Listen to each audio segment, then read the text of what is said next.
In this week's Royals Report, the Queen is in Scotland for Holyrood Week, touring communities there and celebrating Scottish culture and achievements. It is her first official visit to the region since the passing of her husband, Prince Philip, in April. The 95-year-old monarch is joined by her grandson, Prince William.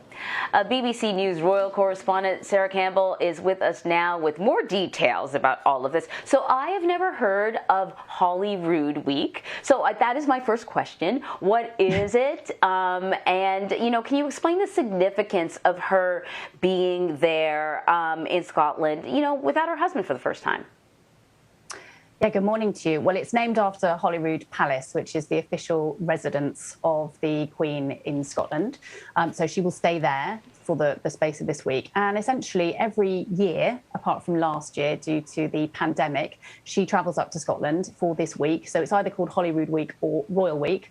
And she goes and carries out various ceremonies and engagements. And the palace say in their sort of brief that they give us, it's about celebrating Scottish culture, achievement and communities. As you say, this is her first visit to Scotland since the death of her husband.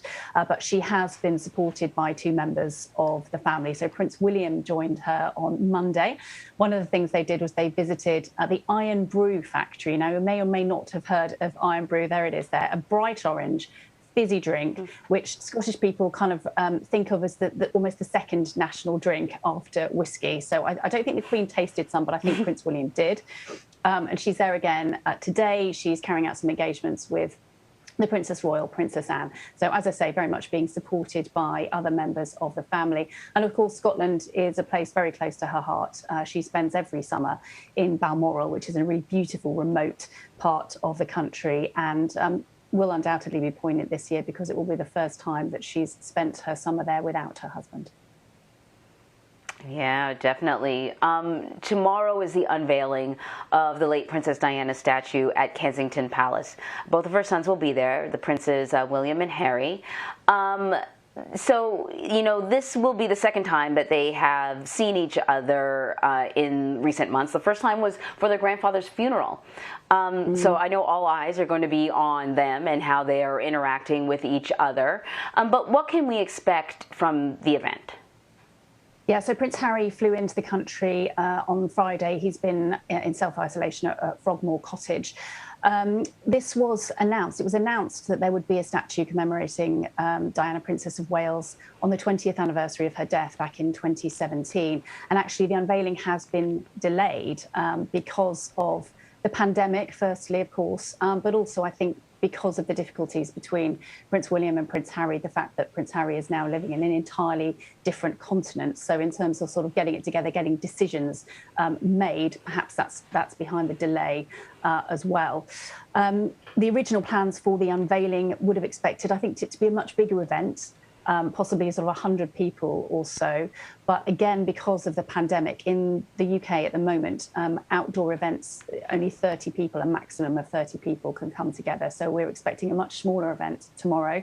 Obviously, Prince William and Prince Harry will be there. As you say, the first time that they've been seen together since the Duke of Edinburgh's funeral. And according to the palace, there will also be close family of Diana. And also members of the statue committee, the sculptor, who is called Ian Rank Broadley, and the garden designer, Pip Morrison. It's in the sunken garden at Kensington Palace Gardens.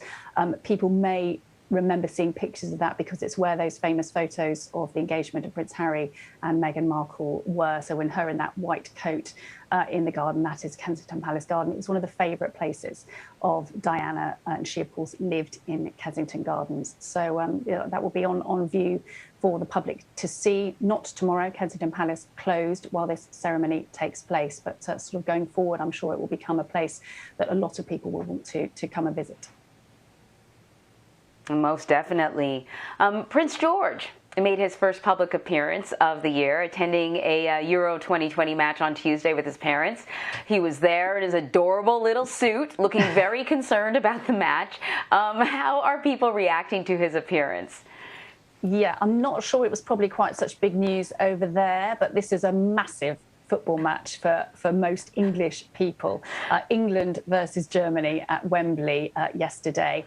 And as you say, Prince George was there. His father, Prince William, is actually president of the Football Association. So he would have been there anyway. The Duchess of Cambridge, though, was also there. We understand it's the first international men's match that she's attended. But yeah, as you say, all eyes on Prince George. He's 7 years old now. He'll be 8 next month, suited and booted, looking incredibly smart and looking like he was very intensely following the game and enjoying the game. We know that he is a football fan, as is his father. So nice to see him with his parents. And also England won. It's the first time England have beaten Germany in a major competition for 55 years. So lots of people saying it must be Prince George. He was their lucky mascot. Oh, that's great. Yeah, when I was looking at his various facial expressions, I thought to myself, this 7-year-old understands the game much better than I do because he seems to know what's going on. So it was great. It's great to see the whole family enjoying themselves as well. Sarah Campbell, thank you so much. Thank you.